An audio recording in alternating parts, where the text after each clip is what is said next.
Think about customer support, customer service as if you're sorting through your junk drawer, or more specifically, you're helping someone sort through their junk drawer. So, someone comes into the store and they are possibly one of two different, what we would call personas. Maybe you've got the shopper who is coming in and they are looking for a certain item. They're here for batteries because they ran out. They're here for a light bulb because it blew out. They're here for a sandwich because they know that this is a convenient place to pick one up. They're here for some sort of item and they know here is where to find it. So in the junk drawer, that might be you're here for your flashlight, you're here for a breath mint. You know this is where you keep the gift cards. I need some tape or glue or a piece of string. You come here because you are doing something else, you're busy today, and you need an item to complete the thing that you're doing elsewhere. You want to spend as little time as possible in here, in the store, in the junk drawer. In fact, if you were to have the option to not spend any time sorting through the junk drawer, looking through the store, you would do that. So, and if this is a uncomfortable comparison to call the store like a junk drawer, well, let's approach things with a little more humility because sometimes a store is just utilitarian. Now, as someone in the store who's working there and would like to optimize revenue, obviously you would love to have the customer spend as much time in here as possible and say, oh, I need a post-it note right now, but you know what else? I'm going to on a visit with someone later, so I could get my gift card and have that handy in my wallet. And hey, you know something? I do need to hang a small piece of paper on a tack board, so I could grab one of these pens. And I am going to be outside at night later, so might as well have a flashlight on me. And you want them to shop around. You want them to spend as much time as possible in your store. But that goal puts you at odds with the customer who's in a hurry. So you come in trying to optimize their time in the store, maybe keep them there a little longer, but more specifically help them find more things that they're looking for. But they're not here for that. They're here to go in and out with the thing they wanted. So you walk up, hi, can I help you? And they say, no, I'm fine. And then they rush off to the aisle. They think they're going to find what they're going to find. Maybe they're right, maybe they're wrong. Here's an alternative. What if you present yourself not as someone who's maybe a salesperson trying to get more money out of them? Instead, you see someone who looks like they're busy, looks like they're in a hurry, and you walk up and present yourself as, hey, you look like you're in a hurry. Can I help you find something? You want to frame this as, can I help you get in and out of here as quickly as possible? Now, that's going to irritate your manager who wants to see you upsell, who wants to increase revenue. But again, if you're at odds with the customer, they're going to see that store as, oh, that's the place where the salespeople always bother me when I'm in the hurry. So instead of that, you can be the salesperson who always helps them get in and out, who facilitates their hurry. So that means they're going to come back more and more and more. And then they might even come back at a time when they're the other type of customer, the one who's browsing, the one who says with the junk drawer, hey, I know there's a lot of different things in there. Maybe I should put them where they go. Maybe these gift cards should actually go in my wallet. Maybe the flashlight needs to be in my everyday carry bag.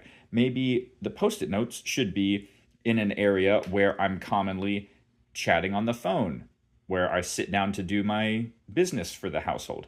Maybe the tape needs to be with the gift wrapping, or maybe it doesn't. And going through the junk drawer is a lot like going through the store just to browse because, you know, I kind of like that store. It's a nice place. I enjoy the things that they sell there, and it's just nice to walk around and look at the things.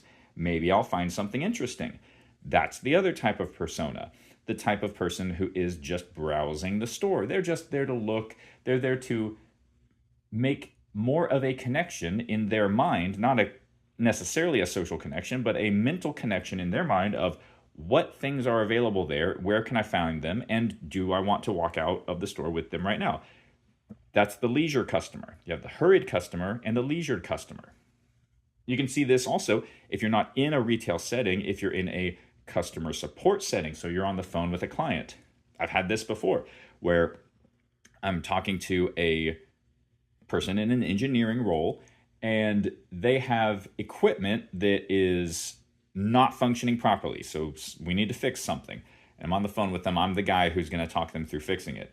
So one customer calls up.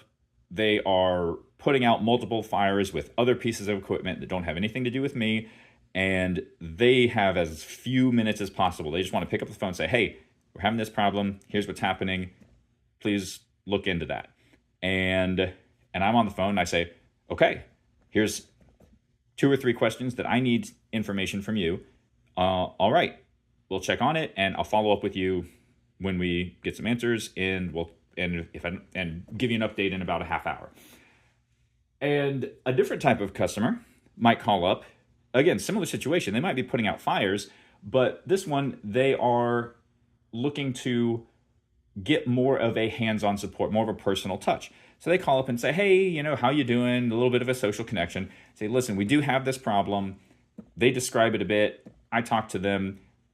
And for that call, we spend a couple more minutes on the phone, making sure we understand, how's everybody doing? Oh, I remember your project manager was off on vacation and now they're back. How are they adjusting back to the pattern now being a backlogged on work? And they say, yeah, things are a little slow. And hey, while I have you here, let me ask you about a different issue we're having. So that's more of a customer relationship building situation, which you do not do when someone is in a hurry. When they show up at the junk drawer, at the retail store, on the phone call, when they show up because they're in a hurry and they are just stopping by to pick up one thing that they needed, one piece of information, one fix to a problem.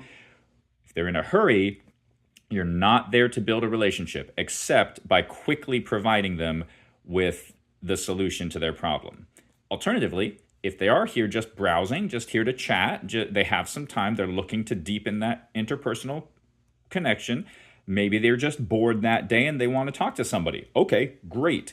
That is who you engage with. Say, hi, can I help you find something? Hey, what else is going on? You ask those open-ended questions that invite them to elaborate on problems they want to solve. Hey, I hear you're having trouble with our machine. Any other issues that are popping up with other machines or with your team in general that we might be able to talk you through? Open-ended probing questions, those are for your leisure customer interactions.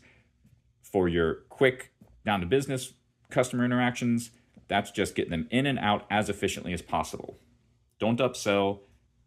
Don't connect with them. Just connect with them in this moment they are in, which is in a hurry, not wanting to take any more time than it takes to pick up the item they need and leave back to what they're doing.